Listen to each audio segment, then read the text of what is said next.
క్రీస్తునాథుని యందు మిక్కిలి ప్రియ సహోదరి సహోదరులారా, 16వ సామాన్య ఆదివార ప్రసంగానికి మీ అందరికీ స్వాగతం. నేటి ఆధునిక ప్రపంచంలో మనందరిలోనూ కొరవడుతున్న ఒక గొప్ప సుగుణం ఓర్పు మరియు సహనం. సాంకేతిక విజ్ఞానం ఎంతగానో అభివృద్ధి చెందుతున్న ఈ రోజుల్లో మనకు ప్రతి సమస్యకు క్షణాల మీద పరిష్కారం కావాలి. దేనికైనా కాసేపు నిరీక్షించే ఓపిక నేటి మనుషుల్లో నశిస్తూ ఉంది.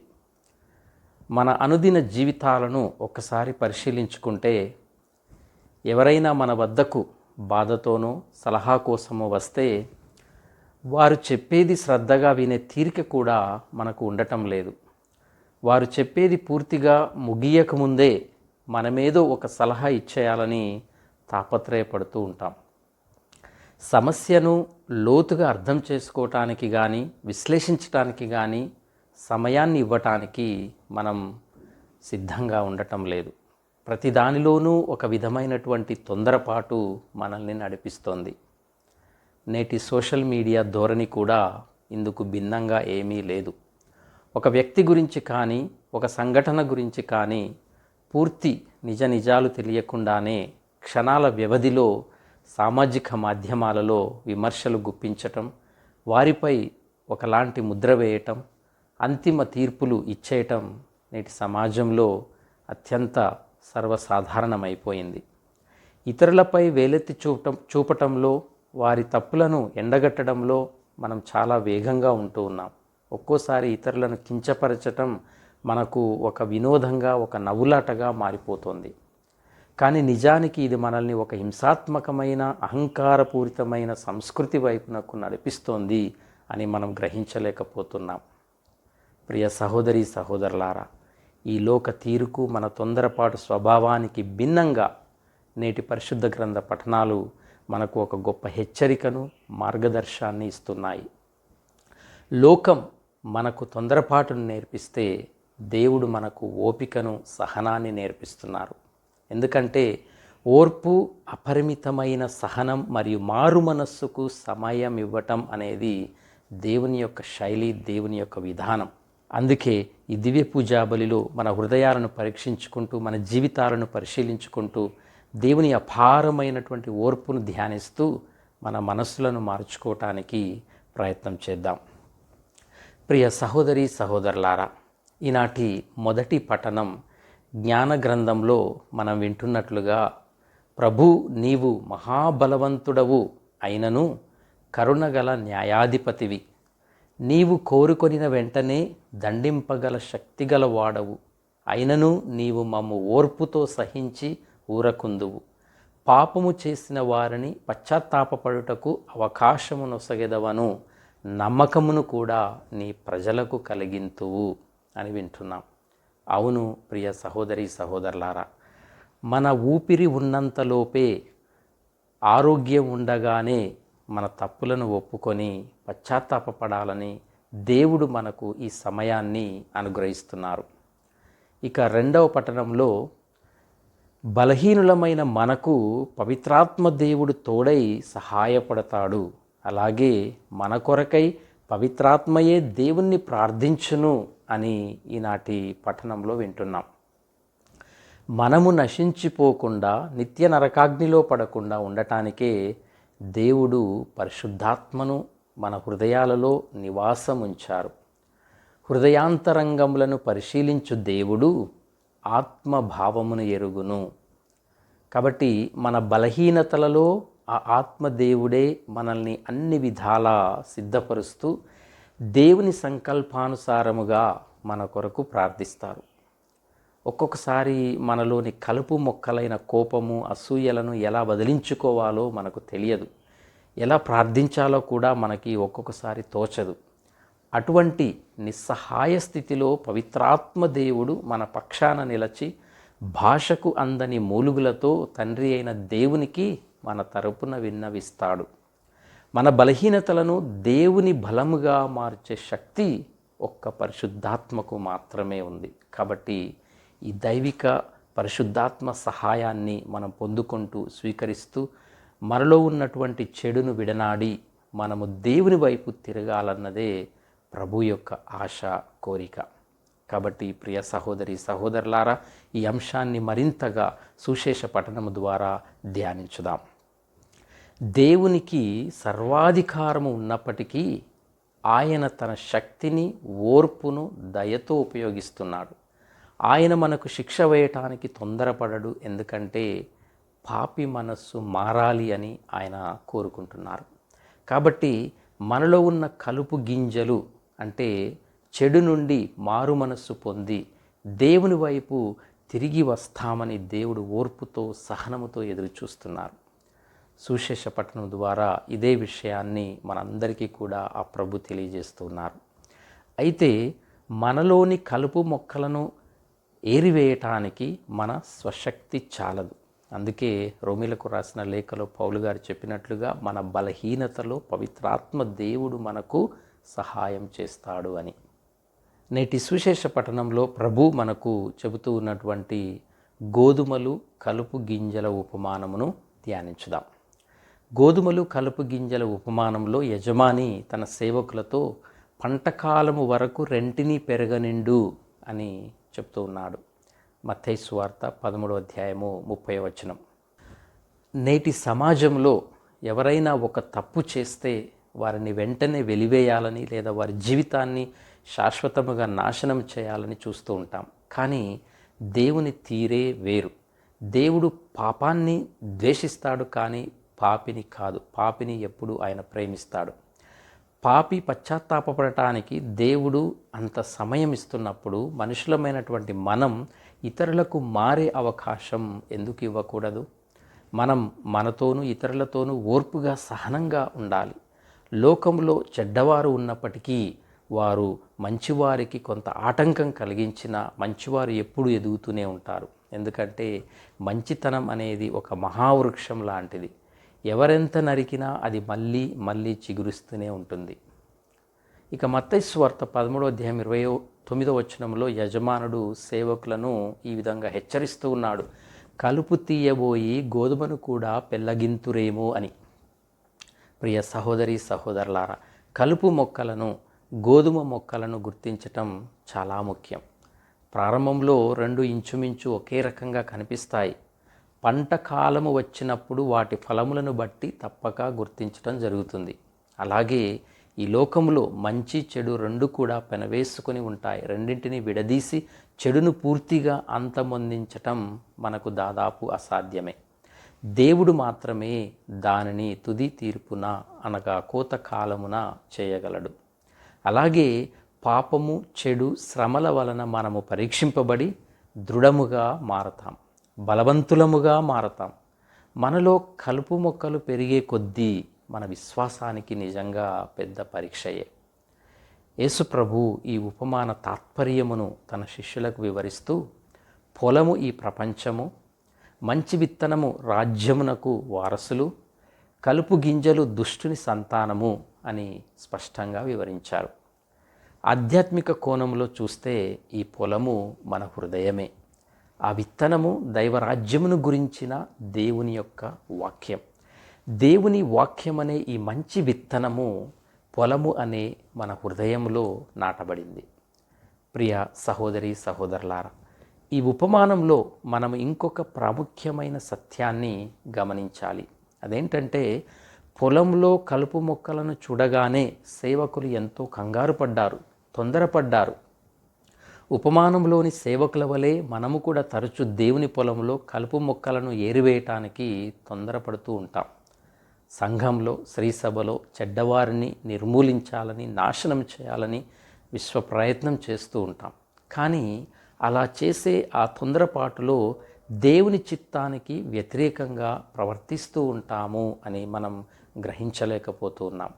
అంతేకాదు, సేవకుల వలె కలుపు గింజలకు కారణం ఇతరులపై నెట్టడానికి మనం ప్రయత్నం చేస్తూ ఉంటాం. అయ్యో, నీ పొలంలో మంచి విత్తనములు చల్లితివి కదా, అందులో కలుపు గింజలు ఎట్లు వచ్చి పడ్డవి అని సేవకులు ప్రశ్నించడం జరిగింది. నింద ఎప్పుడు కూడా ఇతరులపైనే వేయటానికి చూస్తూ ఉంటాం. కాబట్టి నేడు మనల్ని మనం ఒక ప్రశ్న వేసుకోవాలి. మనం మన బాధ్యతల్లో అప్రమత్తంగా ఉన్నామా? మన హృదయాలలో, మన కుటుంబాలలో, మన సంఘాలలో కలుపు మొక్కలు పెరుగుతుంటే వాటిని చూస్తూ మనం నిద్రపోతున్నామా? విశ్వసనీయమైన దేవుని సేవకులుగా మనం ఉండాలంటే మంచివారితో పాటు చెడ్డవారిని కూడా సహనముతో భరించాలి. ఇరువురు కూడా తీర్పు దినము వరకు ఉండాలి. ఎందుకంటే పూర్తిగా ఎవరు మంచివారో, ఎవరు పూర్తిగా చెడ్డవారో ఖచ్చితంగా తీర్పు చెప్పే శక్తి, జ్ఞానము మానవ మాత్రులమైనటువంటి మనకు లేదు. అది కేవలము దేవునికి మాత్రమే సాధ్యం. దేవుడొక్కడే పరమ న్యాయ తీర్పరి. అలాంటప్పుడు ఒక క్రైస్తవులుగా మన బాధ్యత ఏమిటి? మన బాధ్యతల్లా శత్రువులను సైతము ప్రేమించటం, హింసించు వారి కొరకు ప్రార్థించటం.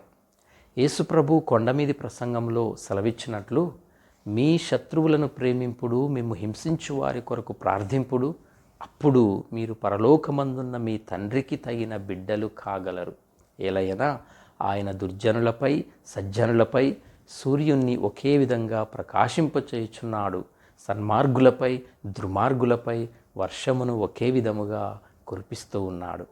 కనుక ప్రియ సహోదరి సహోదరులారా, దేవుడు సూర్యరశ్మిని, వర్షాన్ని అందరికీ సమానంగా ఇస్తూ ఎంత ఓర్పును చూపిస్తున్నారో, దేవుని బిడ్డలుగా మనము కూడా అలాంటి అపరిమితమైన ప్రేమను, ఓర్పును, సహనము కలిగి జీవించాలి. మన హృదయాలలోని కలుపు మొక్కలు ఏమిటంటే, ప్రియ సహోదరి సహోదరులారా, ఇతరుల జీవితాలపై దృష్టిని సారించే బదులు ఇతరుల జీవితాలలో కలుపు మొక్కలను వెతికే మనం ఒక్కసారి మన స్వంత జీవితాలలోనికి తొంగి చూసుకుంటే ఎంతైనా మంచిది. చీకటిని చీదరించే బదులు ఒక క్రొవ్వొత్తిని వెలిగించటం మేలు. లోకంలో చెడును నిందిస్తూ కూర్చుంటే బదులు దేవుని బిడ్డగా నేను ఏమి మంచి చేయగలను అని ఆలోచించుట ఎంతో శ్రేయస్కరం. మనలో మంచి ఉన్నదన్నది ఎంత వాస్తవమో, వివిధ రకాలైన కలుపు గింజలు ఉన్నాయన్నది కూడా అంతే వాస్తవం. నేటి ఆధునిక సమాజంలో మన హృదయాలనే పొలములో ఎలాంటి కలుపు మొక్కలు ఎదుగుతున్నాయి? అనుమానము, అసూయ, చెడు స్నేహాలు, దుష్ట ఆలోచనలు, మత్తు పదార్థాలు, వ్యసనాలకు బానిస కావటం, అవిధేయత, దేవుని ఆజ్ఞలకు వ్యతిరేకంగా జీవించటం మొదలగు ఇలాంటి కలుపు గింజలు మనలో వెదజల్లబడుతూ ఉంటాయి.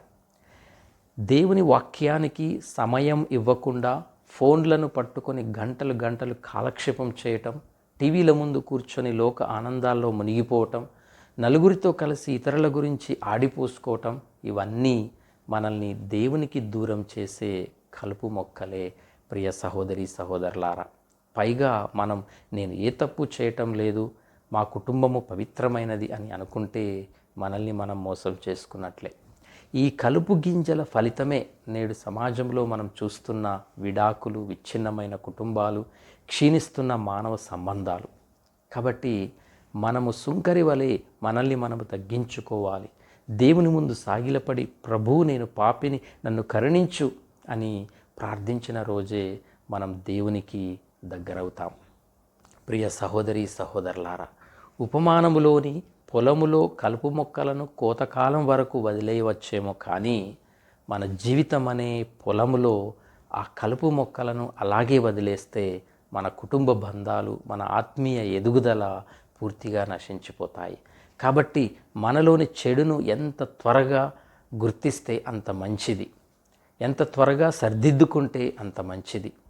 దేవుడు మనకు శిక్ష విధించకుండా మన మారు మనస్సు కొరకు తుది తీర్పు దినము వరకు మనకు సమయం ఇస్తున్నారు. కాబట్టి ఆ తుది తీర్పు ఎప్పుడు వస్తుందో, ఆ గడియ ఎప్పుడు వస్తుందో తెలియదు. కాబట్టి మనము ఎంత త్వరగా మారు మనస్సు పొంది దేవుని దరికి చేరితే అంత మంచిది అన్న విషయాన్ని ఈరోజు మనందరం కూడా తప్పకుండా గుర్తించాలి, దాని గురించి ధ్యానించాలి.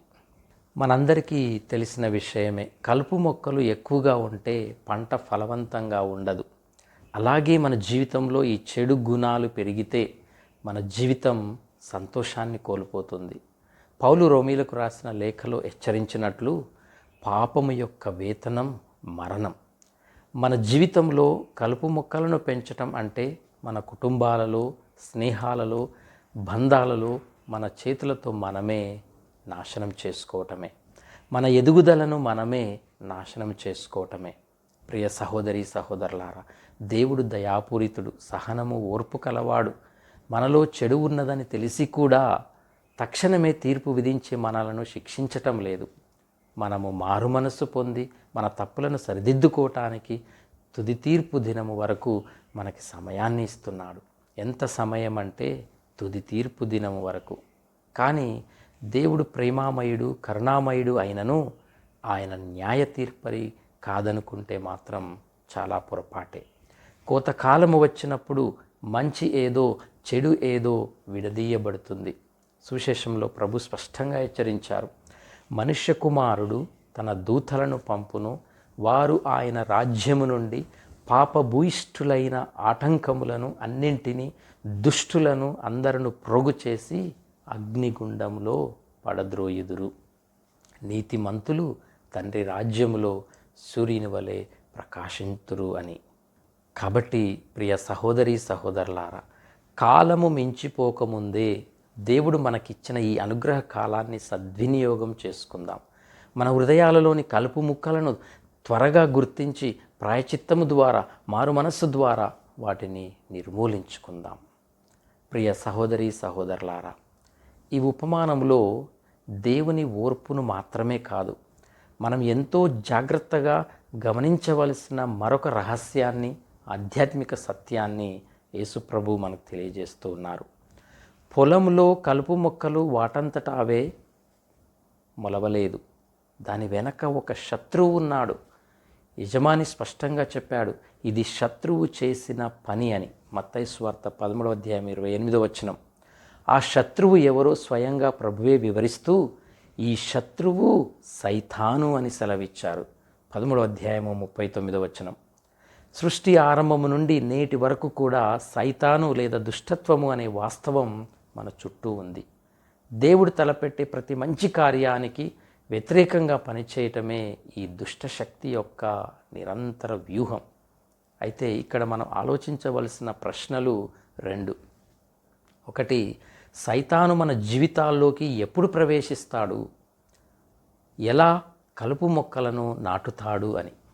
సుశేషంలో ప్రభు అంటున్నారు, జనులు నిద్రించువేళ పగవాడు అంటే శత్రువు లేదా సైతాను గోధుమలలో కలుపు గింజలు చల్లి పోవును అని. 13:25. జనులు నిద్రించువేళయే సైతాను వేళ. ఈ ఆధ్యాత్మిక నిద్ర అనేది మన జీవితాలకు ఎంతో ప్రమాదకరం. మనం ఎప్పుడైతే మన ప్రార్థన జీవితాన్ని నిర్లక్ష్యం చేస్తామో, మన ఆధ్యాత్మిక జీవితాలను నిర్లక్ష్యం చేస్తామో, దేవుని యొక్క వాక్యానికి ప్రాధాన్యత ఇవ్వకుండా నిర్లక్ష్యం చేస్తామో, ప్రాపంచిక విషయాల్లో మునిగిపోతామో, అప్పుడే మనం ఆధ్యాత్మికంగా నిద్రపోతున్నామని అర్థం. కుటుంబంలో ప్రార్థన లేకపోవటం, పిల్లలు ఏ మార్గంలో వెళ్తున్నారో తల్లిదండ్రులు పట్టించుకోకపోవటం, భార్యాభర్తల మధ్య సంభాషణ లోపించటం, ఒకరి తప్పును మరొకరు సరిదిద్దకుండా మనకెందుకులే అని నిర్లక్ష్యంగా ఉండటం, ఇవన్నీ ఆధ్యాత్మిక నిద్రమత్తులే. ప్రియ సహోదరి సహోదరులారా, ఈ ఖాళీ సమయాన్నే సైతాను వాడుకొని కుటుంబాల్లో విభేదాలనే కలుపును నాటుతాడు. మన హృదయాలనే పొలానికి మనము కావలి ఉండకుండా నిద్రపోతున్న సమయాన్నే సైతాను అనుకూలమైన అవకాశంగా మార్చుకుంటాడు.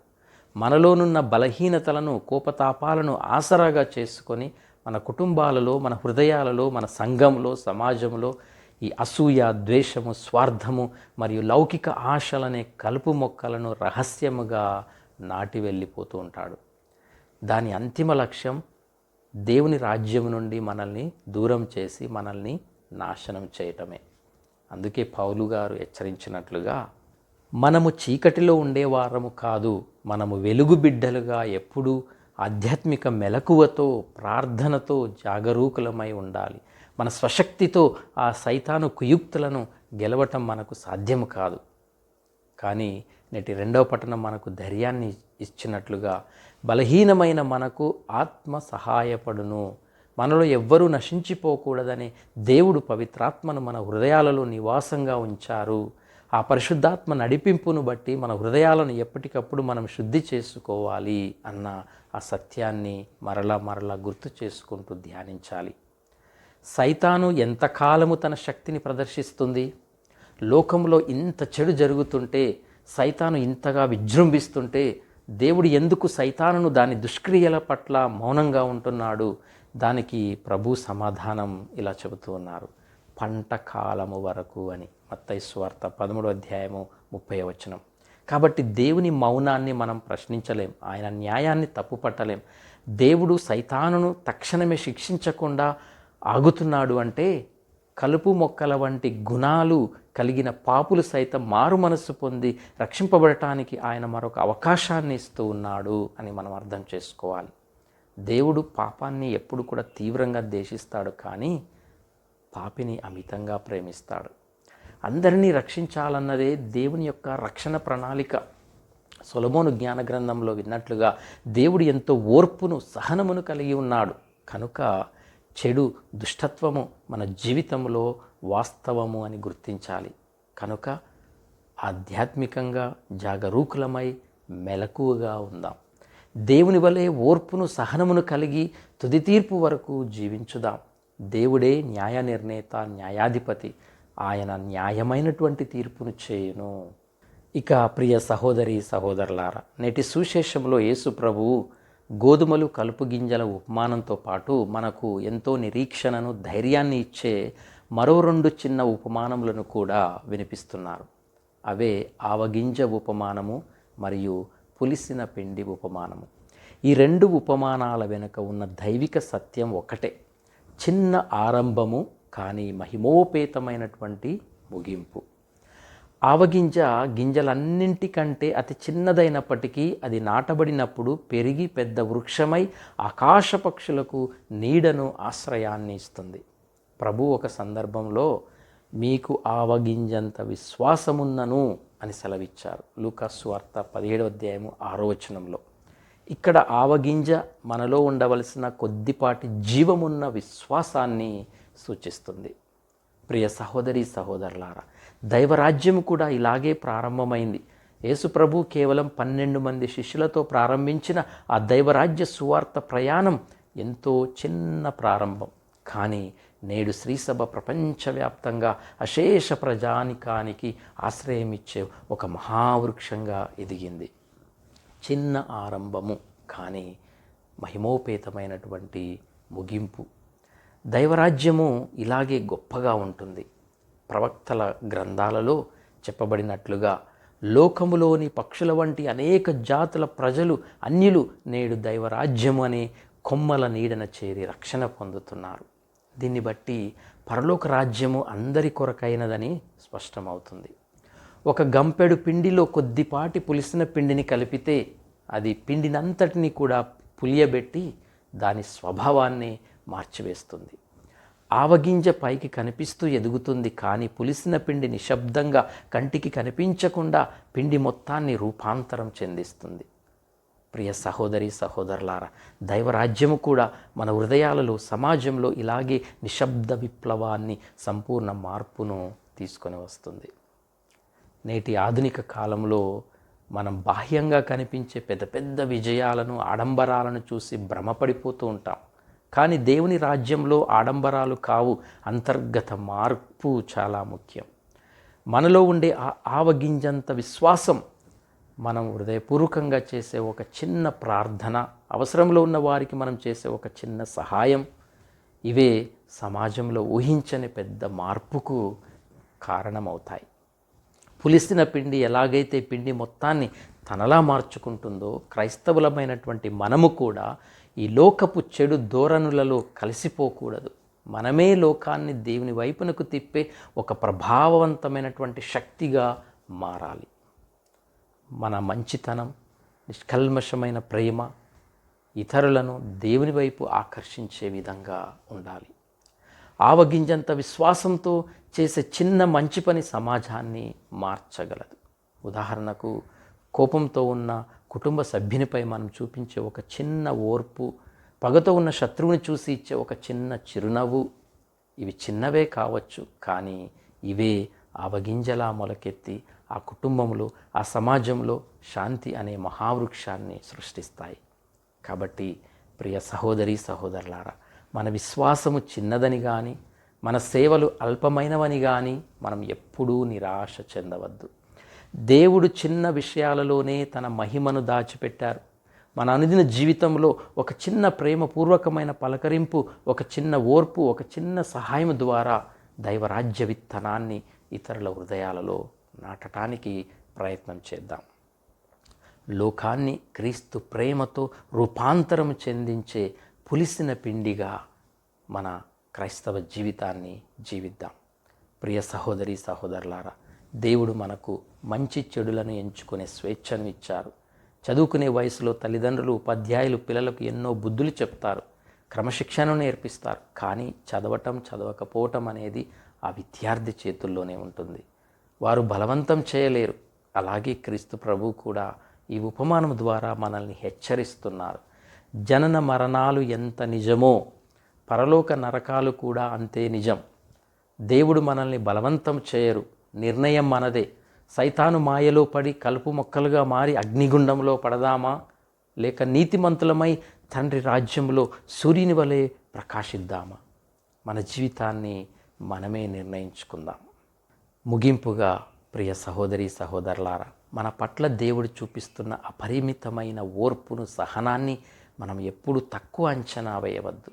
దేవుడు కేవలం కరుణామయుడు మాత్రమే కాదు, నిష్పాక్షికమైన పరమ న్యాయ తీర్పరి కూడా అనే విషయాన్ని మర్చిపోవద్దు.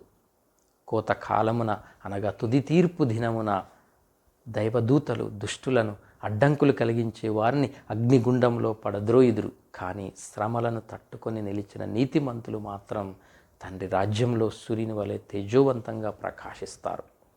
కనుక ఇతరులపై త్వరగా తీర్పులు తీర్చటం మానేసి వారి పట్ల ఓర్పును, సహనాన్ని కలిగి జీవించుదాం. మన హృదయాలలో నిశ్శబ్దంగా ఎదుగుతున్న ఆధునిక కలుపు మొక్కలను దేవుని యొక్క వాక్యము అనే ఖడ్గముతో, నిరంతర ప్రార్థనతో కాలము మించిపోకముందే పెకిలించి వేద్దాం. ఆధ్యాత్మిక నిద్రమత్తును వీడి మెలకువగా ఉంటూ సమాజంలో మార్పు తీసుకువచ్చే ఆవగింజలా, పులిసిన పిండిలా జీవిద్దాం. మంచితనం అనే గోధుమ గింజలుగా మనం ఎదిగితే రేపటి కోత కాలమున దేవుని పరలోకపు గిడ్డంగికి మనం చేర్చబడతాం. కాబట్టి ప్రియ సహోదరి సహోదరులారా, ఈ పరిశుద్ధ దివ్య బలి పూజలో పాల్గొంటున్న మనందరికీ మన బలహీనతలను జయించటానికి, మనలో ఉన్నటువంటి కలుపు మొక్కలను పెరికివేయటానికి ప్రభు తన అపారమైనటువంటి కృపను, పరిశుద్ధాత్మ దేవుని నడిపింపును సమృద్ధిగా మనకు దయచేయాలని ప్రత్యేకంగా ఈ దివ్య పూజా బలిలో ప్రార్థన చేసుకుందాం. దేవుడు మిమ్మల్ని అందరినీ దీవించునుగాక. ఆమేన్.